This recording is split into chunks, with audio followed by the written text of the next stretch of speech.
bit more of compare and contrast. Tonight, I'm going to ask you to play along at home as we compare and contrast the questions, the gotcha questions, the Democratic Senatorial Campaign Committee has come up. Ask any potential candidates that are running for office and the questions the Republicans want answered.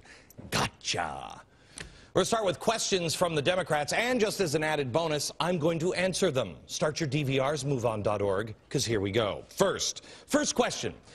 Do you believe that Barack Obama is a U.S. citizen? Whoa. Ooh, that's a real tough one.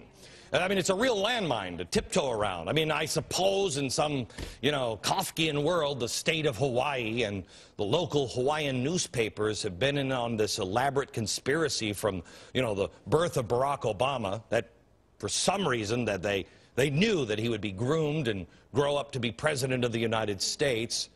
So even though he was actually born, I guess, I don't even know, in a hollow tree in Kenya or something like that, very near where the Keebler cookies are made, they knew that they should plant this story at his birth in the local newspapers. Yes, that's sounding better and better to me every minute, especially the Keebler cookie part. And I suppose in some, Kierkegaardianly speaking sort of way, maybe Hillary Clinton and her husband Bill, along with the most powerful political machine in history, just couldn't find a lick of evidence of this scam that they could expose. So, I mean, they couldn't expose it, so she couldn't be president if they couldn't expose it. Or is it that Hillary somehow was gracious enough to keep it all quiet so Barack Obama could become president instead of her? Is that all possible? Well, maybe in a universe where, the deficits could be paid out in donuts, but not here. I'm going to stick with the answer from the beginning on this one. Yes. Would you mind moving that, Virginia? Let's move that one over to the yes category. Yes, I do believe Barack Obama is a citizen. Now, second question. Do you think the 10th Amendment bars Congress from issuing regulations like minimum health care coverage standards? Well, let's just see. I don't think anything of the kind. I know it does. Here's a little thought. Why don't we read the 10th Amendment and you tell me? The powers not delegated to the United States by the Constitution, not delegated by the Constitution, nor prohibited by it to the states, are reserved to the states, respectively, or to the people. So in other words, since health care is not covered in the Constitution, it would go to polar bears, Disneyland, Zimbabweans, say it with me, it would go to the states or the people.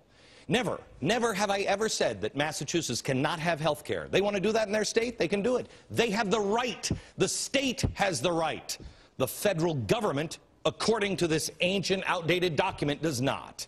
Now, do I think the Constitution...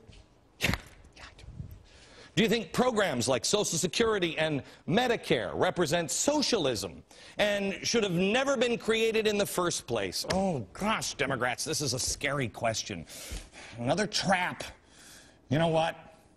It's only scary if you don't know who you are or what you believe in. I'm an American. I read. I believe in the Constitution. And, of course, Social Security and Medicare represent socialism and should have never been created. Since FDR and his progressive buddies started Social Security, not our founding fathers, that should be fairly obvious to people. Speaking, by the way, of FDR's progressive buddies, do you know who created Social Security? It was a guy named Harry Hopkins. He was the closest advisor to FDR. He was also accused of being a spy.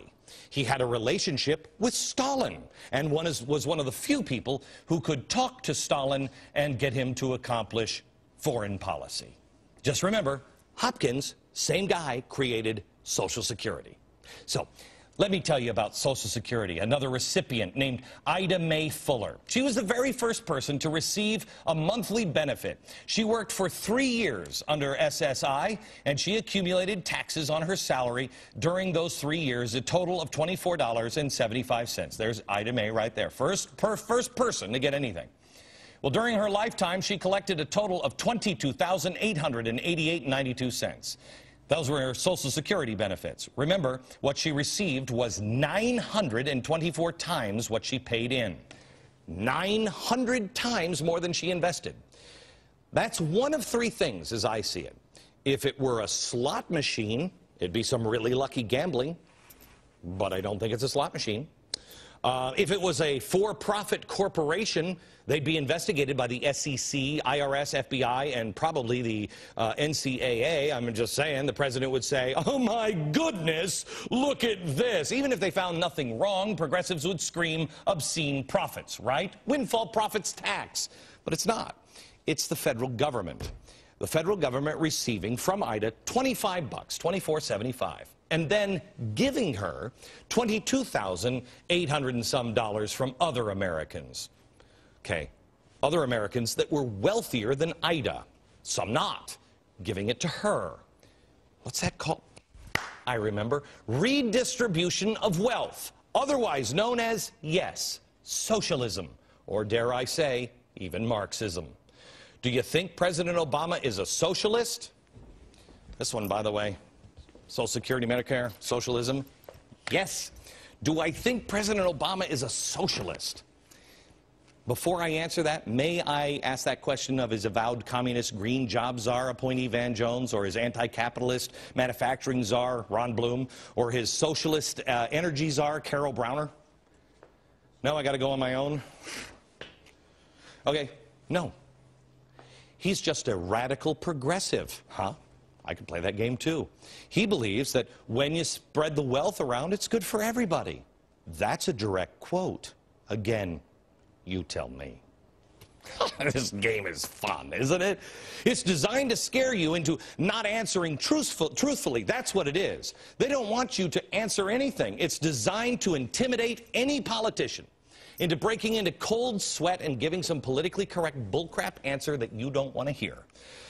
But what the Democrats don't understand is the paradigm in America has changed, and it is continuing to change. The people are not going to play this game anymore. They don't want weaselly answers. We want our leaders to be that. Leaders. Speak without fear.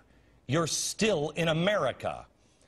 We know that the politicians are not going to agree with every single one of us on every single issue. That's who wants that? What kind of zombie would want that? Well, okay, progressive zombies want that. For everybody else, you question with boldness. You speak without fear. You hold to the truth. And it will not only set you free, but also, if you get elected, well, if you get elected, you'll have the truth to thank for it. Coming up, the GOP's got a few questions of their own. We'll go through those next.